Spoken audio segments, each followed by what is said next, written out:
J'ai eu 6 grossesses et j'ai avorté les 6 grossesses. Je rêvais de la vie de luxe. Je voulais avoir le gros téléphone, je voulais avoir les belles perruques. C'est le monsieur qui me propose de me raccompagner. Du coup, moi, n'ayant plus peur de ces choses-là, j'ai dit au monsieur d'accord. J'ai couché avec toutes ces personnes-là le jour-là. La pilule, j'ai essayé. Mais jusqu'aujourd'hui, je suis convaincue que c'est quelque chose qui ne fonctionne pas avec moi. Après avoir pris du recul, je me dis que j'ai pris goût à l'avortement. Au jour d'aujourd'hui, je fuis les rencontres avec la famille.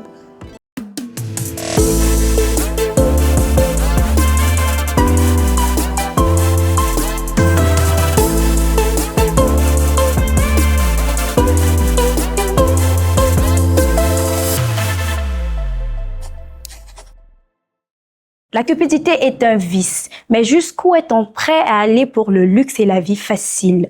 Voici une histoire qui nous impose de fixer des limites et d'ajouter des crampons à nos principes de peur qu'ils ne glissent. Vous avez été nombreux à solliciter un passage en tout anonymat. Désormais, c'est possible. Aujourd'hui, nous recevons une dame qui a décidé de s'exprimer à cœur ouvert, mais à visage couvert. Bienvenue dans Right to Myself. Bonsoir, mademoiselle X. Bonsoir. J'espère que vous êtes assez détendue. Pas trop, un peu stressée, mais ça va. Vous devez vous détendre. Ici, c'est la famille, comme on a l'habitude de le dire. C'est une conversation entre vous et moi. Et surtout, vous pouvez aider beaucoup de jeunes filles qui ont traversé ce que vous avez traversé dans le passé. Alors, mesdames et messieurs, je vous laisse avec la lettre de mademoiselle X et on se retrouve juste après ceci.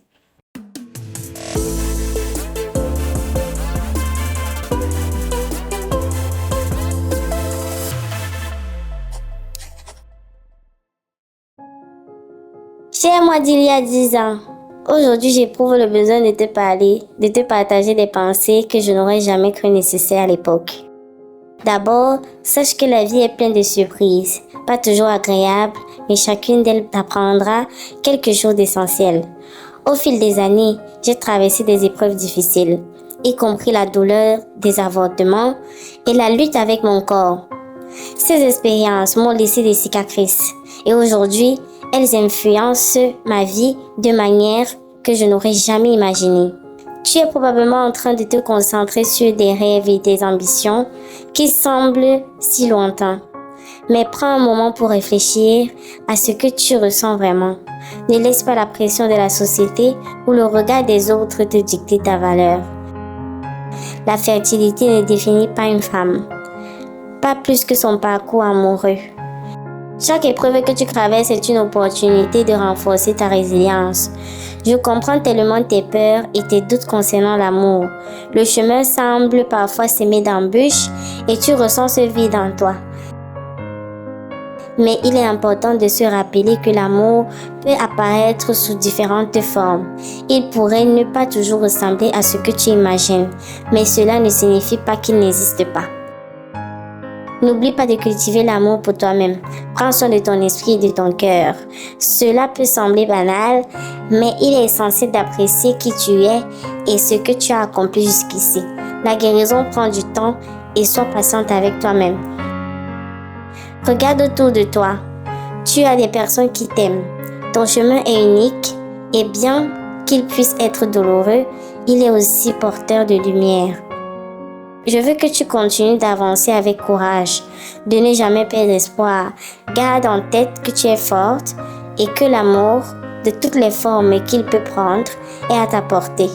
Avec toute ma force et mon soutien, toi, 10 ans plus tard.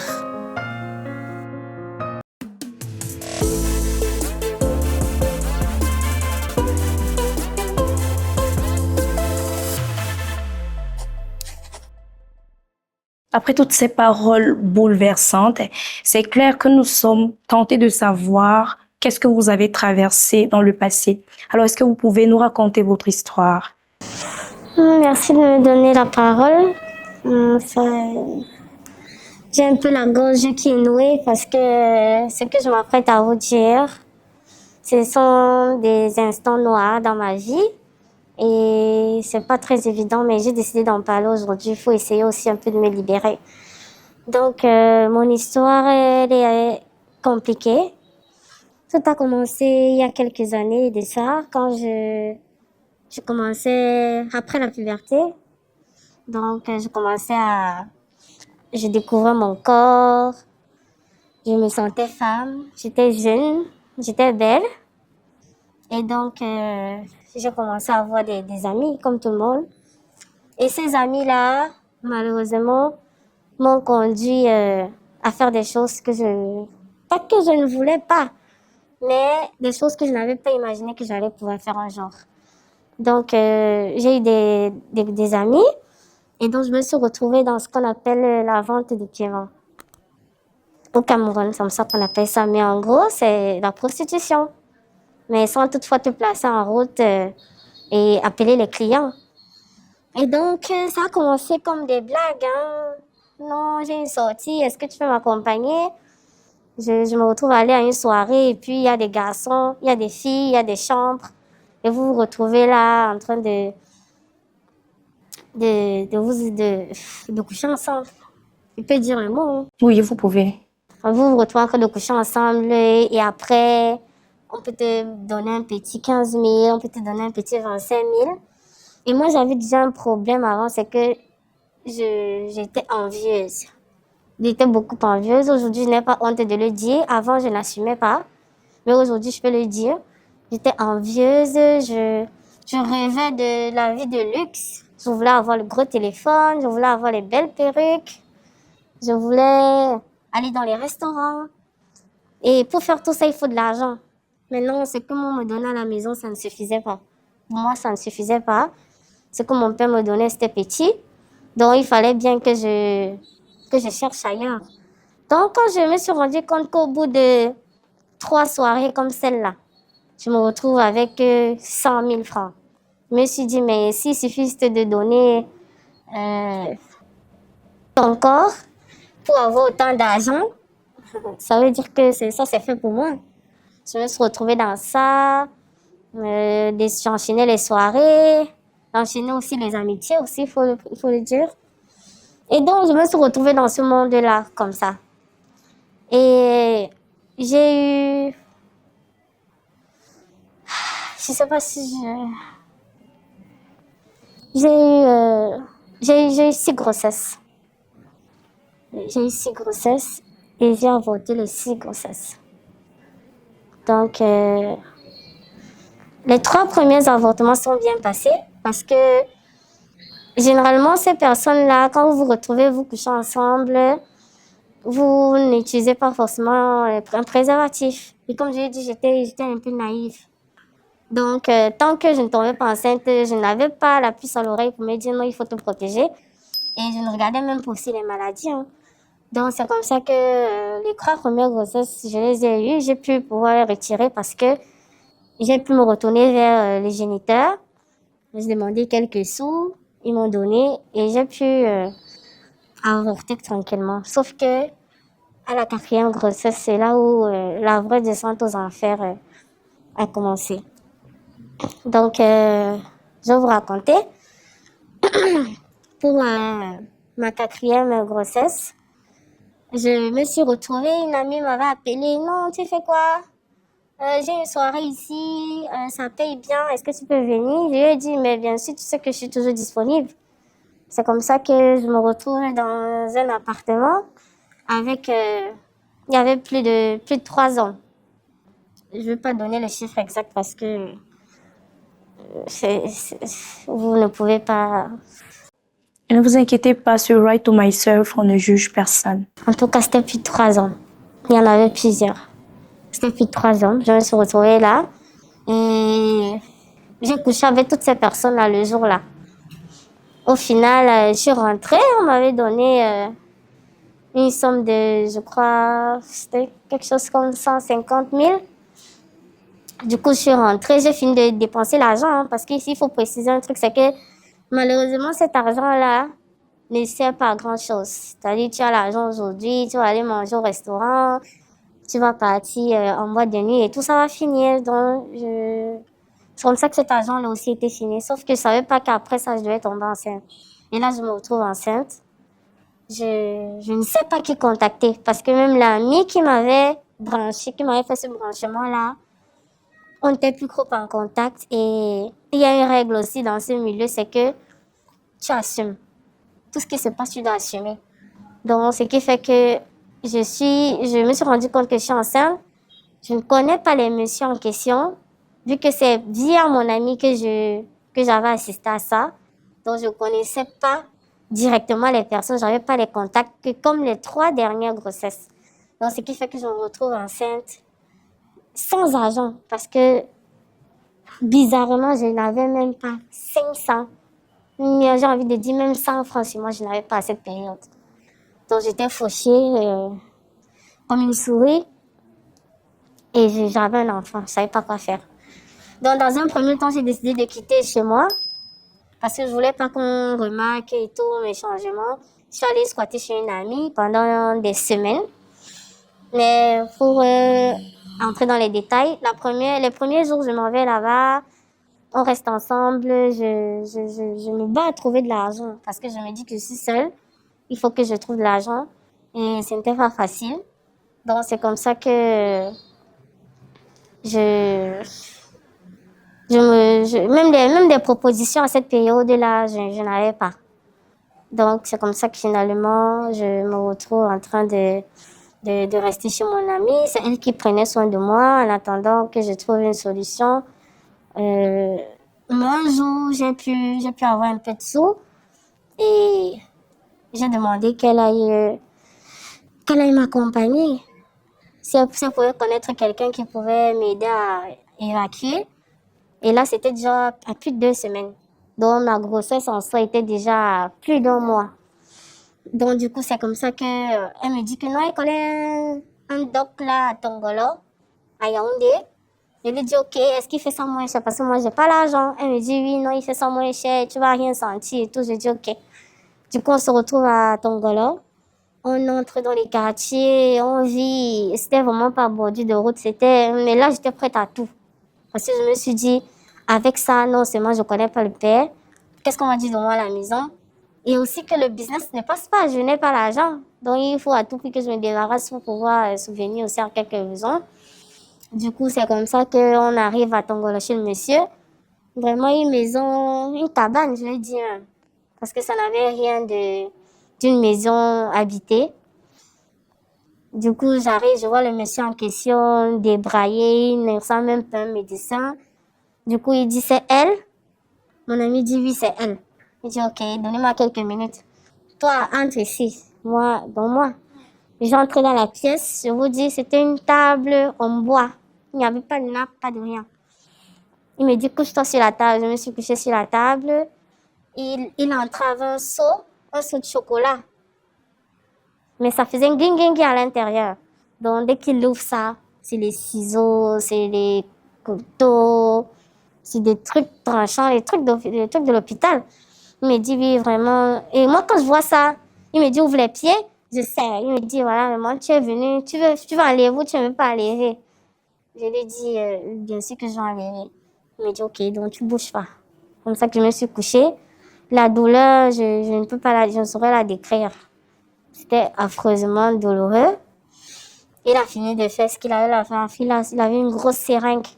Il a fait ce qu'il avait à faire. Il m'a donné quelques comprimés. Là, je me suis couchée pendant 10 minutes.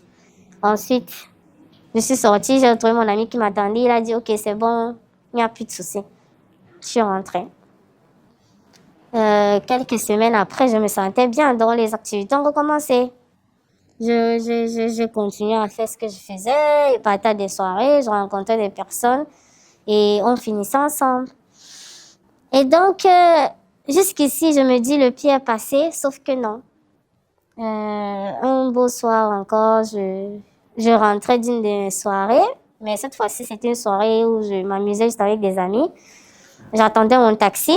Et là, une grosse voiture un monsieur qui me propose de me raccompagner. Du coup, moi, n'ayant plus peur de ces choses-là, je dis au monsieur, d'accord. Je monte dans sa voiture. Au cours Du trajet? du trajet, il me dit, mais non, moi, je veux même pas que tu rentres. Est-ce qu'on peut aller dormir à l'hôtel?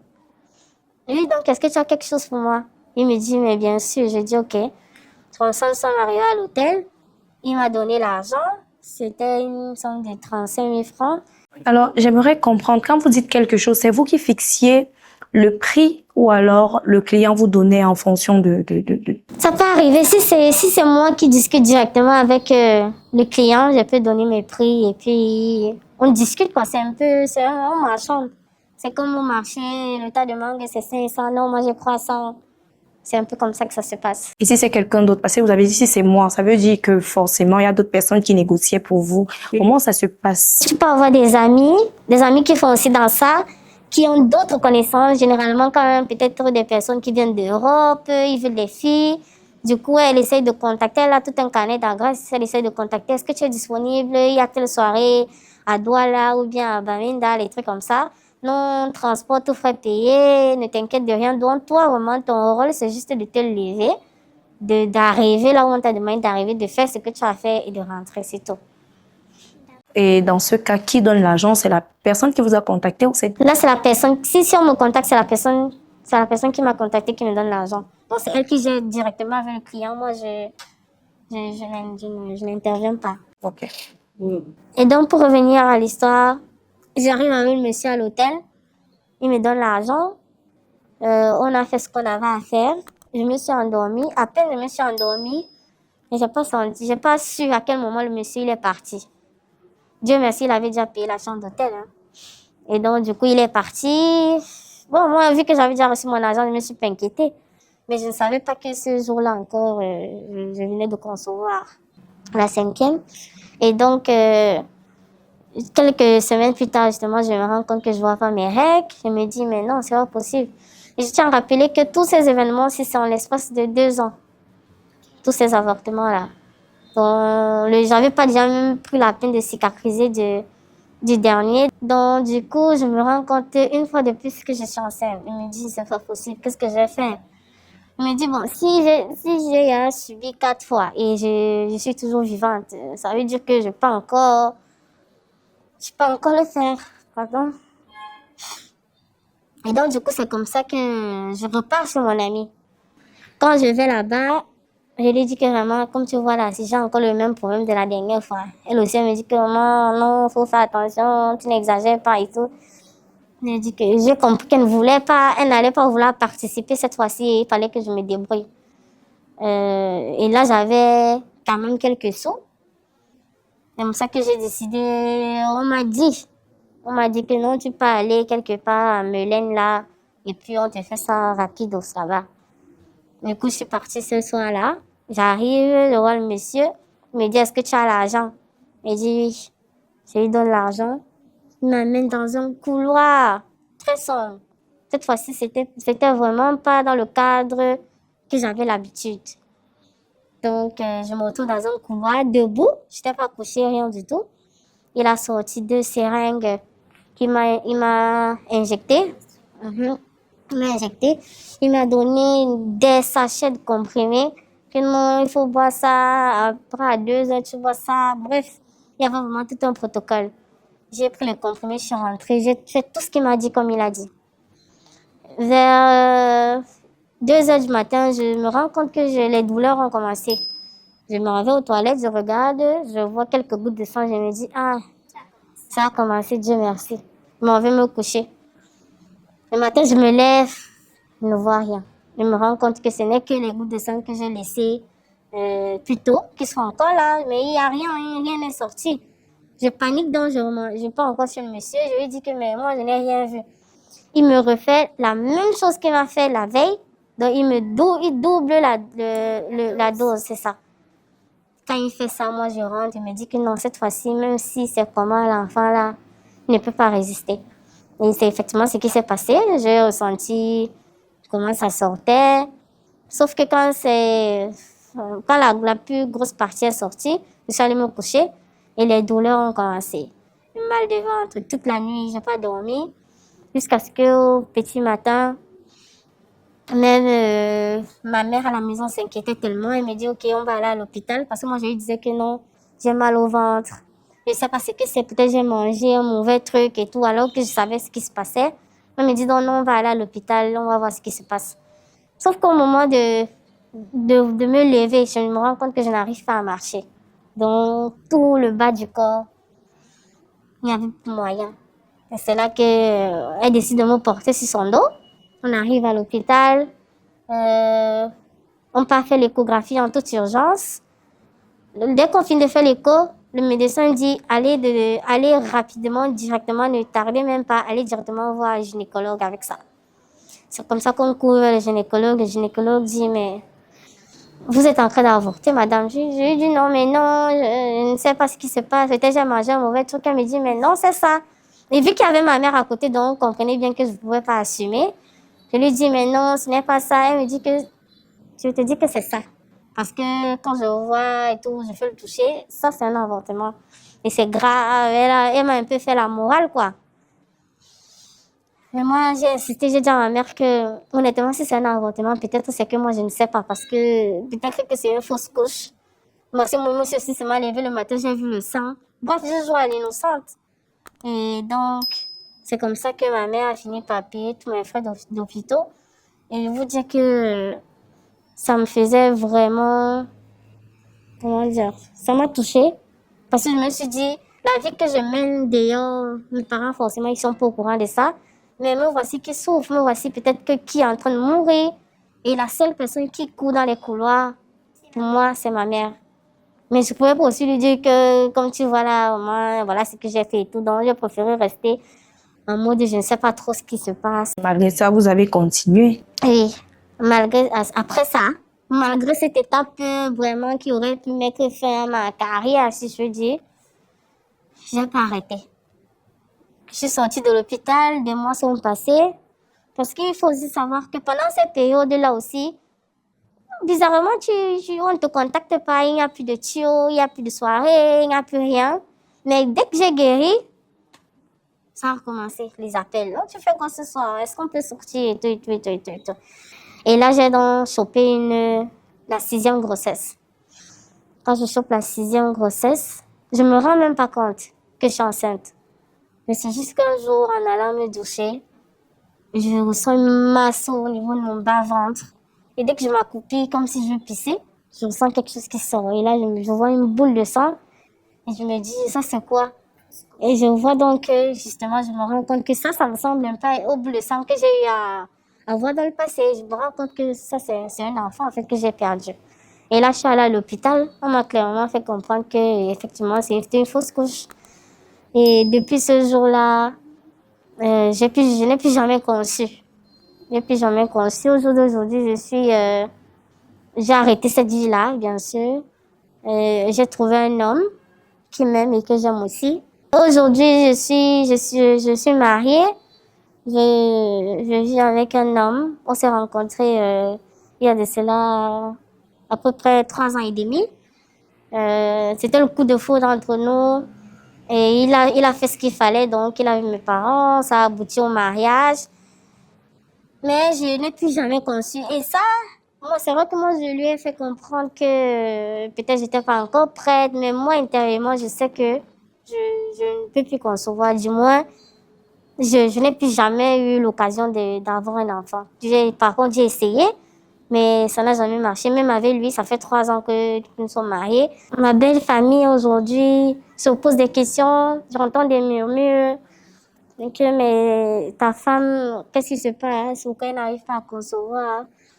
Bref, c'est vrai que mon mari, lui, personnellement, il m'a jamais mis de pression par rapport à ça. Mais la famille autour de nous, quand même, aussi, essaye de tout le temps poser des questions. Qu'est-ce qui ne va pas? Ça fait 3 ans. Pourquoi on n'a jamais eu même un bébé? Excusez-moi.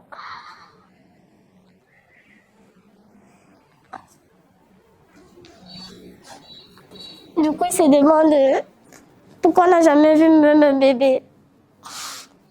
Et moi, intérieurement, sachant ce qui se passe, je ne sais pas quoi dire. Donc, je tiens à préciser que cette histoire, je ne l'ai jamais racontée à personne.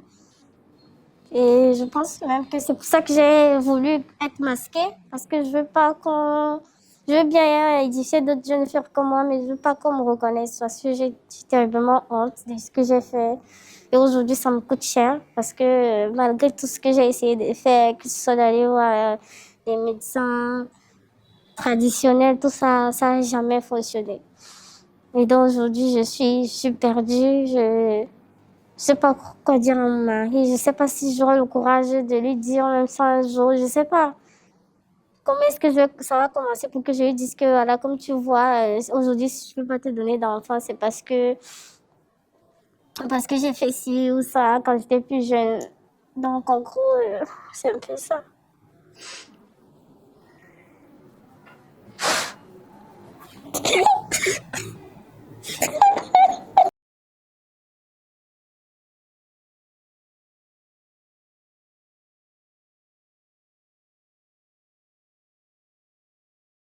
Mesdames et messieurs, vous comprenez que ce n'est pas toujours facile de se dévoiler de la sorte, mais ça vaut la peine de le faire déjà pour vous permettre de guérir vous-même, mais on ne va jamais arrêter de le dire pour permettre aux autres jeunes filles, parlant du cas échéant, aux jeunes filles de ne pas tomber dans les mêmes travers, qu'elles sachent par exemple, quelles conséquences les attendent si elles décident d'entrer dans la vie de débauche. Donc, c'est une très bonne chose de venir sur ce plateau de Right to Myself. N'hésitez surtout pas de nous contacter. Contactez le numéro qui s'affiche à l'écran et on se fera un plaisir de vous recevoir sur ce plateau. Alors, Madame X, nous comprenons que vous soyez dans l'émotion, mais nous, les téléspectateurs et moi, nous aimerions mieux comprendre votre histoire. Vous avez commencé la vente de piments. Vous aviez quel âge? Je peux dire, comme je vous ai dit, j'avais traversé la puberté. J'entamais ma vingtaine. Donc, on peut dire 21 ans. Vous l'avez fait pendant combien d'années? Je l'ai fait pendant 5 ans. D'accord. Vous avez mentionné plusieurs fois que vous viviez avec vos parents. Quand vous rameniez des cadeaux coûteux, des belles perruques, des sacs à main, vous viviez une vie au-dessus de leurs moyens. Est-ce qu'il n'y avait pas des questionnements à la maison? Comment est-ce que vous gériez cette situation? Si, il y avait des questionnements, mais comme j'ai dit, nous sommes, comment dire, c'est un petit réseau dont il y a des groupes et c'est des filles, nous sommes des filles. Et donc, tout le temps, on faisait des sorties. Moi, forcément, j'utilisais mes réseaux sociaux et je montrais. Chaque fois que je sors, je vais filmer, je vais montrer. Et on va forcément voir que je suis avec mes amis. Et donc, moi, ce que je disais souvent à la maison, c'est que ce sont mes amis qui sont de bonnes familles et elles ont l'argent. Du coup, quand elles n'aiment plus une perruque, elles me disent, vas-y, tiens, prends ça. Elles n'aiment plus un sac. Donc, tout ce que je ramenais, je disais toujours que c'est un don de mes amis riches. D'accord. Pourquoi 6 grossesses? Vous avez dit au départ que vous étiez naïve, on peut comprendre, mais au bout de la première grossesse, pourquoi vous n'exigiez pas que vos partenaires se protègent lorsque vous aviez des rapports? Généralement, quand tu te retrouves avec un client, disons ça comme ça, c'est lui qui dit ce qu'il veut. Donc toi, la fille, tu n'as pas venu dire non, moi je veux le préservatif. Dans ce cas, tu veux le préservatif, il te dit, moi je ne veux pas de toi, je vais chercher une autre fille. Et là, tu te retrouves, tu perds le job. Donc du coup, c'était ça. Si le client veut à chaud, il te donne l'argent et tu lui donnes à chaud. Tout simplement. Moi, je pense que après avoir pris du recul, je me dis que j'ai pris goût à l'avortement. Je me suis dit, comme on dit, ce qui ne te tue pas te rend plus fort. Je me suis approprié ce proverbe-là et à chaque fois que je voyais que je survivais à un truc, je me disais non, ça veut dire que c'est pas fini, ça veut dire que je peux continuer. Et il faut dire que les grossesses, je ne les prévoyais pas. Certes que peut-être j'allais sans préservatif, mais dans ma tête, je me disais que toutes ces grossesses, ça n'était pas planifié. Ce sont des grossesses surprises, ce sont des grossesses qui m'ont trouvée alors que je n'en voulais pas. Et du coup, j'ai tout fait pour m'en débarrasser. Et les autres fois, je me suis encore débarrassée parce que je me disais que si je suis enceinte, ça va arrêter, j'aurai plus d'argent. Et je vais rester à la maison. Forcément, même mes amis ne vont plus me calculer parce que toutes les fois où j'ai eu ces problèmes-là, pendant les quelques mois où j'étais en arrêt, si on peut dire ça comme ça, je sortais plus. Tout le monde m'avait oublié. Je n'avais plus d'amis, personne ne m'appelait. J'étais seule. Et moi, je voulais pas de ça. Donc, je me suis dit, si forcément je dois traîner avec ces filles, que je considérais comme mes amies, je ne peux pas être enceinte. C'est clair que tout le monde va me fuir. Il fallait que je retire. Vous avez mentionné plusieurs fois au cours de votre récit avoir fait des pratiques peu recommandables en termes d'avortement. Pourquoi vous alliez derrière des maisons, dans des vieilles cabanes, alors que vous aviez l'argent pour payer à un moment donné? Donc, comme je dis, cet argent, c'est pas un argent. J'avais pas ouvert un compte en banque, hein, où quand j'avais l'argent, je partais, je déposais. Non, l'argent, aussitôt ça arrivait, aussitôt le même soir, je me fais une belle sortie, aussitôt l'argent fini. Donc, parfois, je me retrouvais en train de travailler, peut-être, disons, si j'ai travaillé 100 000 la semaine, le samedi de la même semaine, tout est fini et j'attends de travailler encore l'argent de la semaine qui suit. Donc, c'était un peu ça. Chaque fois, il fallait tout le temps travailler pour avoir de l'argent. Donc, c'est un peu comme ça. Et maintenant, l'avortement, carrément, c'est quelque chose qui est interdit. C'est condamnable même. Donc, c'est pas quelque chose que tu vas te lever, tu arrives à l'hôpital, tu dis oui, je suis enceinte, et comment est-ce que j'ai fait pour enlever ça?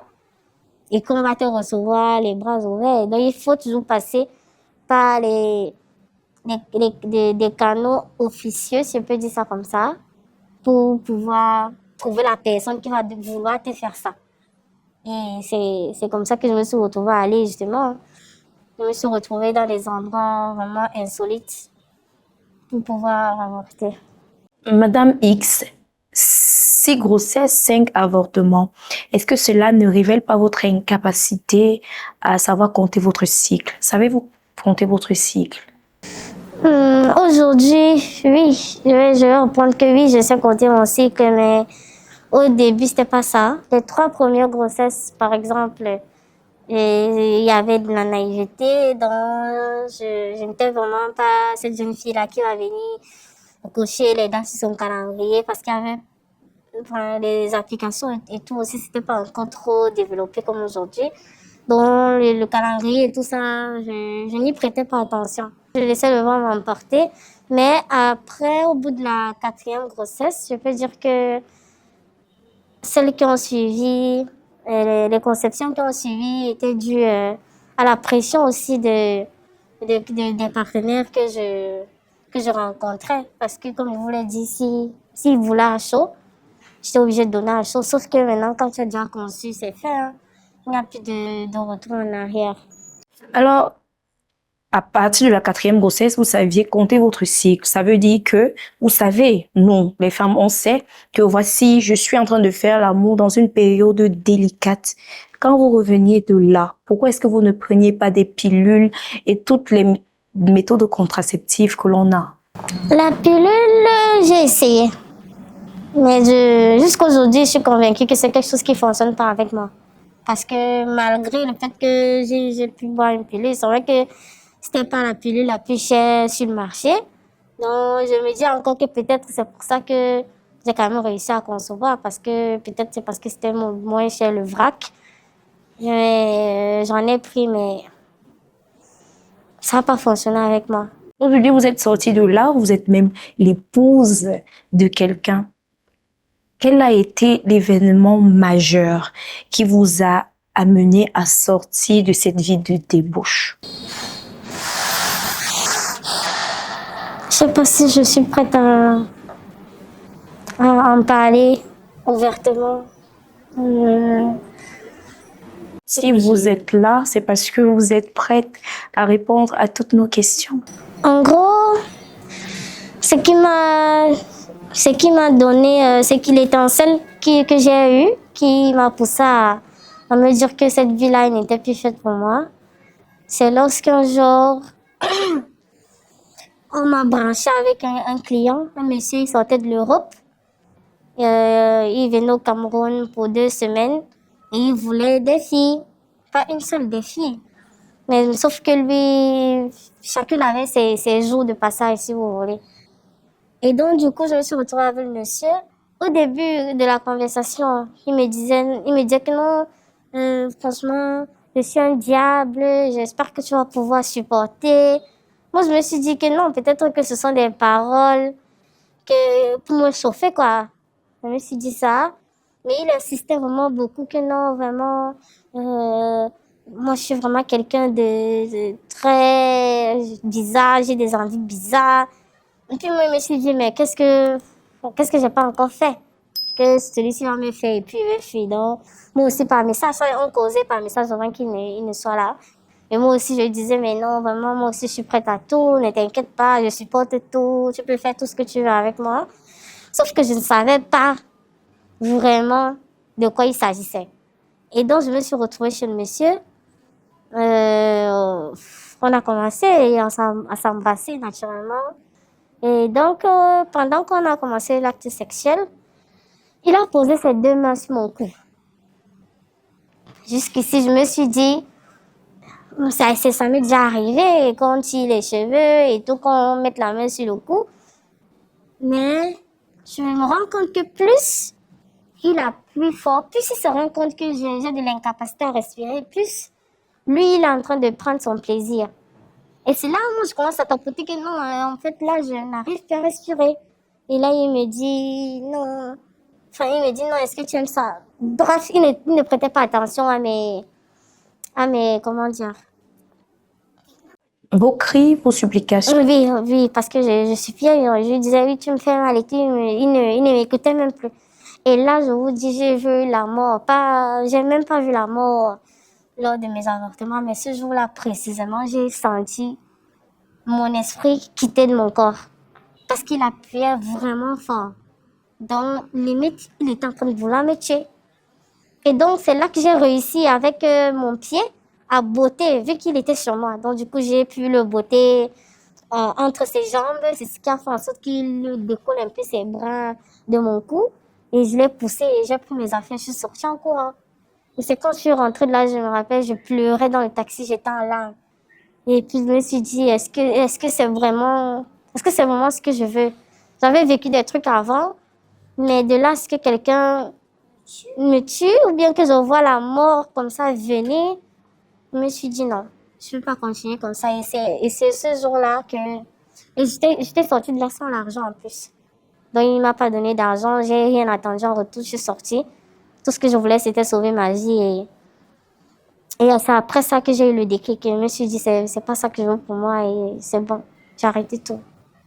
Quelles sont les plus grosses atrocités? Qu'est-ce que les gens qui payent vous font subir, par exemple? Ah là là là là là là là, les gens qui payent, moi je vous dis, quand quelqu'un sort son argent pour quelque chose, c'est vraiment pas pour venir plaisanter. Et il y a des gens qui utilisent des fouets, il y a des gens qui utilisent une sorte de, il y a une sorte de pince là, mais un peu comme les pinces qu'on utilise pour les habits. Sauf que les bouts là, sont pointus. Du coup, ils peuvent vous mettre ça sur le corps, de telle sorte que vous saignez un peu. Il y a des gens vraiment qui aiment des trucs bizarres. Je n'ai pas envie d'exposer tout ce que j'ai eu à faire pour l'argent, même si c'est un peu ça le but. Mais je pense qu'il y a des gens qui font vraiment des trucs bizarres. Je suppose que plus c'était poussé, plus vous aviez des grosses sommes. Oui. Ce qui m'amène à vous demander quelle est la plus grosse somme que vous avez reçue d'un client. La plus grosse somme que j'ai reçue d'un client, c'était 500 000 francs. Oui, 500 000 francs. Et là, c'était justement... c'était un monsieur qui avait des goûts particuliers. Donc, lui, il voulait juste...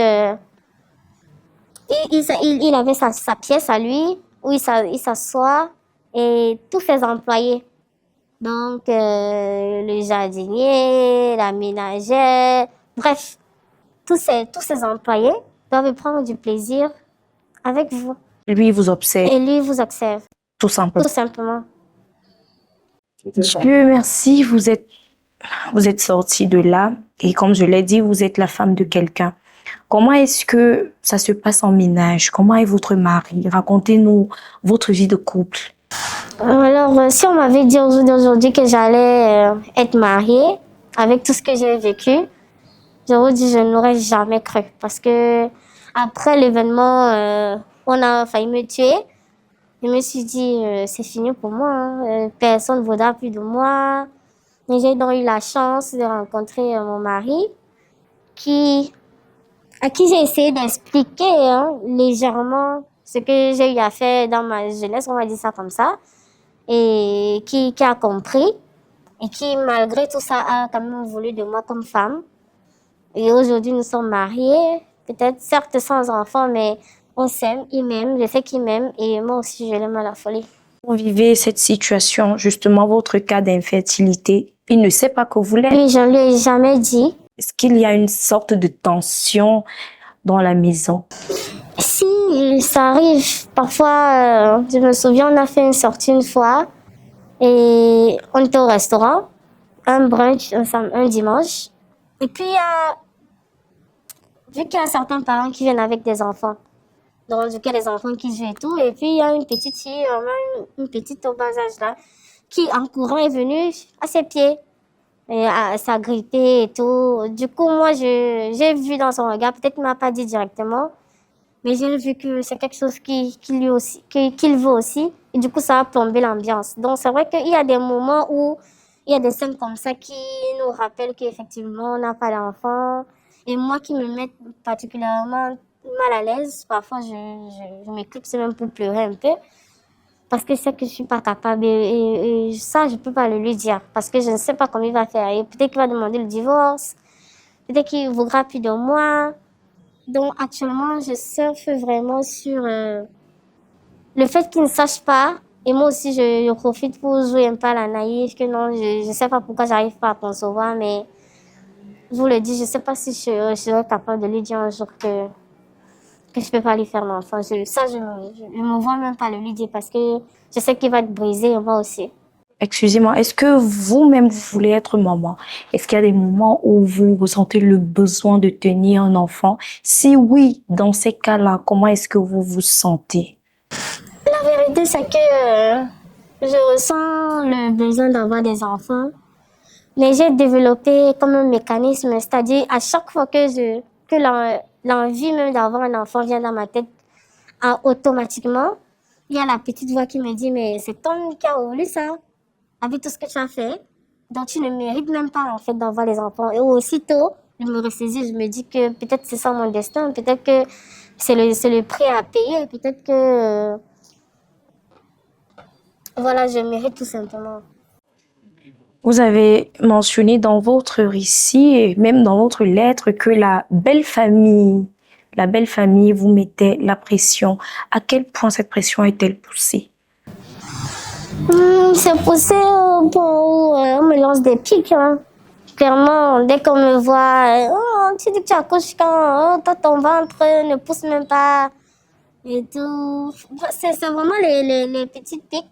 C'est vrai que personne ne m'a jamais vraiment abordé pour me dire que comme tu vois là, qu'est-ce qui se passe, est-ce que tu as un problème ou bien pourquoi tu n'arrives pas à concevoir. Personne ne m'a jamais confronté au problème, mais à travers les pics qu'ils me lancent, ou bien les petites remarques, je me rends bien compte que, surtout lors des grandes occasions où tout le monde est réuni, là, au jour d'aujourd'hui, quand il y a des occasions, même moi, je tombe malade directement parce que je veux pas. Je veux pas me retrouver et avec lui, parce que c'est très gênant. Encore quand c'est moi seule, je peux encore fuir, contourner la question. Mais quand nous sommes tous les deux, il est à côté de moi et qu'on nous fasse directement la remarque que vous attendez quoi. Quand moi je le regarde, je suis pas bien. Donc, aujourd'hui, je fuis les rencontres avec la famille. Est-ce que vous avez des regrets? Je pense qu'on appelle plus ça regret. Hein. S'il y avait un mot pire que le regret, peut-être c'est ça. Peut-être que je n'ai même plus... Parce que si on a des regrets, ça veut dire qu'on éprouve encore des sentiments ou bien qu'on ressent encore des choses. Donc moi, clairement, c'est comme si je ressens plus rien. Parce que comme je vous ai dit, je me suis tellement sentie coupable et je me sens encore coupable aujourd'hui que j'ai préféré me dire que je mérite tout. Donc tout ce qui m'arrive, c'est mérité. Si j'avais pas fait tout ça, je n'allais pas être dans cette situation. Donc je mérite tout simplement. Donc même si mon mari, s'il arrive que mon mari me quitte, je crois que le même jour, vous n'entendrez plus parler de moi. Je suis désolée de le dire, mais... Tout le monde fait des erreurs. Mais je ne pense pas que c'est pour autant qu'on ne mérite pas des bonnes choses. Même Dieu, l'Éternel, est venu mourir pour nous sauver de nos péchés.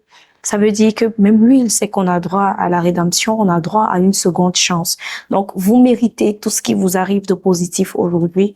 Vous méritez le bonheur, surtout que vous avez pris conscience et vous avez abandonné cette vie-là. Vous méritez tout ce qu'il y a de positif. Vous avez dit au départ que vous étiez une femme envieuse. Est-ce encore le cas aujourd'hui? Pas du tout. Pas du tout. Aujourd'hui même, je n'ai plus de téléphone. Je n'utilise pas d'Android. Ah bon? Ouais. Je n'utilise pas d'Android. J'ai mon petit téléphone à coque là. Parce que aujourd'hui, quand je me vois pas utiliser un téléphone Android parce que je me dis, il y a tellement de... On peut tellement arriver à faire des choses impensables parce qu'on a le téléphone, parce qu'on a la connexion. Donc, moi, personnellement, je veux plus de téléphone. Je veux plus être connectée. Je ne veux rien. Rien de digital, tout ça. Nous allons vers la fin de ce programme. Alors, si vous aviez la jeune femme de 20 ans que vous étiez là en face de vous, qu'est-ce que vous lui diriez? Je lui dirais tout simplement que l'argent propre est certes difficile à gagner, mais je crois que c'est la meilleure façon de faire. C'est-à-dire, mieux vaut aller vendre les mangues au marché, rentrer avec ton argent. Tu sais que c'est l'argent que tu as travaillé dur. Tu n'as pas dû te faire torturer pour avoir cet argent. Et en plus, à quelle issue, tout ça pourquoi? À quel prix en fait? Tout ça pourquoi? C'est pour aller s'asseoir au restaurant, manger. Et au jour d'aujourd'hui, voilà, toutes les amies que je croyais avoir, je ne les ai plus. Donc, à moi à 20 ans, si je dois m'adresser à celle à moi-même quand j'avais 20 ans, je dirais tout simplement que l'envie, en fait, ça sert à rien. L'envie, ça sert à rien. Tout ce que les autres ont, tu peux l'avoir à ton niveau. Ça sert à rien de vouloir exactement comme les autres ou de vouloir plus que les autres. Ça ne sert à rien. Tu ne vas que t'attirer des problèmes. Tout simplement, moi, au jour d'aujourd'hui, si un truc que j'aurais changé, c'est vraiment ce désir à tout prix de vouloir la vie des autres, en fait. C'est ça. Vous avez dit quelque chose de très beau là, tout de suite. Mieux vaut, l'argent propre est difficile à gagner, mais c'est mieux de gagner son argent proprement. Qu'est-ce que vous faites dans la vie aujourd'hui? Au jour d'aujourd'hui, je travaille dans un secrétariat. Je suis secrétaire. J'ai un petit secrétariat bureautique là, donc les photocopies, les saisies, l'infographie, les trucs comme ça. Donc c'est dans ça que j'évolue au jour d'aujourd'hui. Et c'est mon propre argent. Ça a été un plaisir de vous avoir sur ce plateau. Mais avant de partir, j'aimerais que vous regardiez votre caméra et que vous laissiez un message, vous donniez un conseil à toutes les jeunes femmes qui envient la vie des réseaux sociaux, toutes les jeunes femmes qui voudraient sauter les étapes et avoir déjà des résultats des personnes qui ont dû batailler fort, à toutes ces jeunes femmes qui sont prêtes à bafouer leurs principes pour vivre la vie de luxe.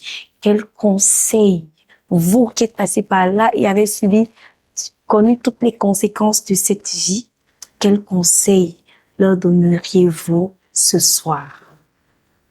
Alors, je sais que je ne suis pas la personne qui est la mieux placée pour vous le dire aujourd'hui. Je suis sûre même qu'il y en a qui vont rigoler de moi. Mais je vais quand même me permettre parce qu'il faut que je me soumette à l'exercice pour dire à celles qui m'écoutent ou bien qui traversent la même situation comme ou bien qui l'ont aussi vécu que je vais toujours le redire. C'est la seule chose même qui tourne dans ma tête, c'est que l'argent propre, je vous le dis, est certes difficile à gagner, mais c'est mieux de gagner un argent proprement, dignement, que de faire recours à des voies plus faciles et après subir les conséquences comme je subis aujourd'hui. Parce que c'est clair qu'aujourd'hui, si on enlève le fait que je sois mariée, la seule chose même d'ailleurs que je crois qu'il m'est arrivé de bien dans ma vie jusqu'à aujourd'hui, hein, si on enlève ça, je crois que je n'ai plus rien, je n'existe plus. Et Dieu seul sait que tout le monde n'aura peut-être pas cette chance. Donc, pour moi, il faut éviter la vie facile. Et surtout les réseaux sociaux. Je suis la preuve vivante que les réseaux sociaux, c'est... Si tu essayes de mal l'utiliser, c'est fini pour toi. C'est fini pour toi. Moi, j'ai échappé à la mort. Peut-être ce jour-là, je serais morte, hein, sur le lit d'un homme, parce que je cherchais l'argent, facile d'ailleurs. Donc, j'ai eu la grâce d'être en vie. Et voilà, moi, je n'aimerais pas que quelqu'un se perde, bien qu'une jeune fille soit sur les réseaux sociaux à envier ce que les autres personnes font parce que c'est du mensonge. Le travail est loin de nos trois grands mots, l'ennui, le vice et le besoin. Vous l'aurez compris, mesdames et messieurs, à travers cet épisode, la facilité n'a jamais été l'amie de qui que ce soit. Elle entraîne des conséquences ravageuses. Alors, cherchons notre argent dignement et surtout contentons-nous de ce que l'on a. C'est donc avec ces paroles que nous mettons un point final à cette édition de Right to Myself. C'était La Fortune Mungue, la voix du bonheur. Bye bye.